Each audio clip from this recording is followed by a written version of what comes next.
Assalamualaikum warahmatullahi wabarakatuh. Perkenalkan, nama saya Iwanti Khairunnisa dengan NIM 20090460337 dari Prodi Teknik Lingkungan 2020.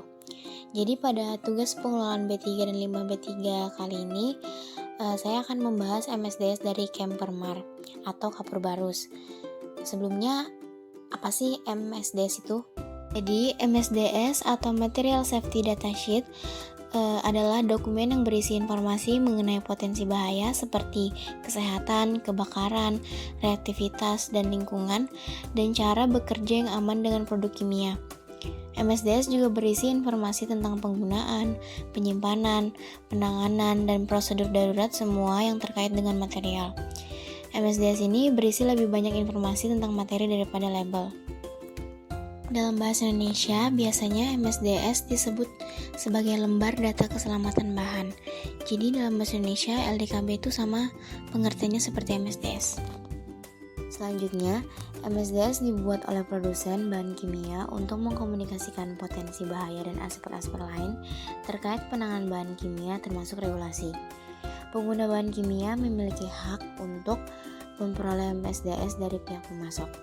Biasanya pada MSDS berisi informasi bahan kimia meliputi sifat fisika, kimia, jenis bahaya yang ditimbulkan, cara penanganan, tindakan khusus dalam keadaan darurat, dan informasi lain yang diperlukan.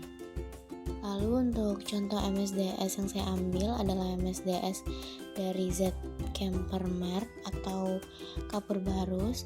Dapat dilihat di MSDS-nya itu tuh ada identitas produk, ada biasanya produk ini tuh digunakan untuk apa, kemudian ada perusahaan yang memproduksi produk tersebut dan lainnya. Adapun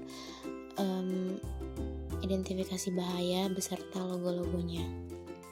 Berikut contoh gambar dari Kempermar atau Kapur Barus. Ada yang berbentuk padat dan berbentuk bubuk.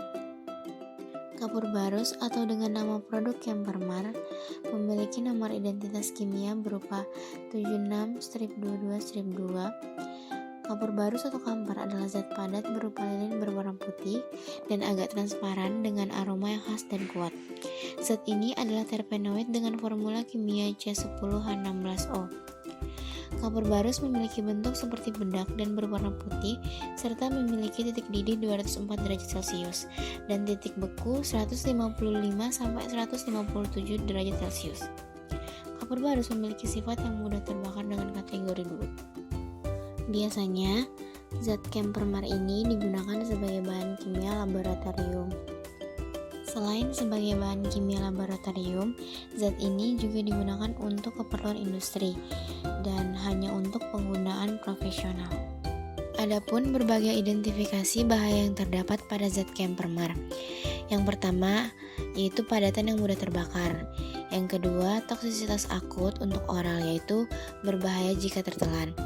Yang ketiga, ada toksisitas akut untuk pernapasan, yaitu berbahaya jika terhirup. Yang terakhir ada toksisitas sistemik organ target khusus pada paparan tunggal, dapat menyebabkan kerusakan organ paru-paru jika terhirup. Kempermar menghasilkan gas atau uap yang berbahaya jika mengalami kontak dengan oksidator kuat, agen produksi kuat, dan pelarut terklorinasi. Kemudian, adapun kondisi yang harus dihindari di sekitar zat ini ialah panas, nyala api, dan percikan api, karena zat ini merupakan zat yang mudah terbakar dan berpotensi menyebabkan kebakaran. Tindakan untuk penanggulangan jika terjadi kebakaran yaitu media yang dapat digunakan untuk memadamkan ialah semprotan air, busa tahan alkohol, dan bahan kimia kering. Kemudian adapun saran untuk petugas pemadam kebakaran ialah mengenakan alat bantu pernapasan SCBA. Adapun beberapa tindakan yang dapat dilakukan jika zat ini mengenai tubuh atau masuk ke dalam tubuh antara lain, jika terhirup zat Kempermar, pindahkan ke udara segar dan jika tidak bernapas, maka berikan napas buatan. Jika terkena mata, bilas mata dengan air bersih sebagai tindakan pencegahan. Yang ketiga, jika terkena pada kulit, cuci dengan air dan sabun sampai bersih lalu konsultasikan ke dokter.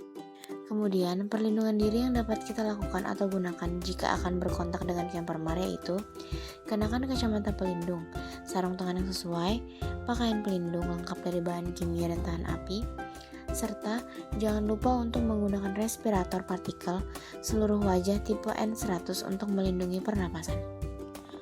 Untuk penyimpanan zat ini sendiri dapat disimpan di tempat yang sejuk dan dalam wadah tertutup dan diletakkan di tempat yang kering berventilasi baik. Pembuangan limbah zat Campermar dapat dilakukan dengan cara membakar dalam insinerator kimia yang dilengkapi dengan afterburner dan scrubber. Sekian dari tugas saya, kurang lebihnya mohon dimaafkan. Wassalamualaikum warahmatullahi wabarakatuh dan terima kasih.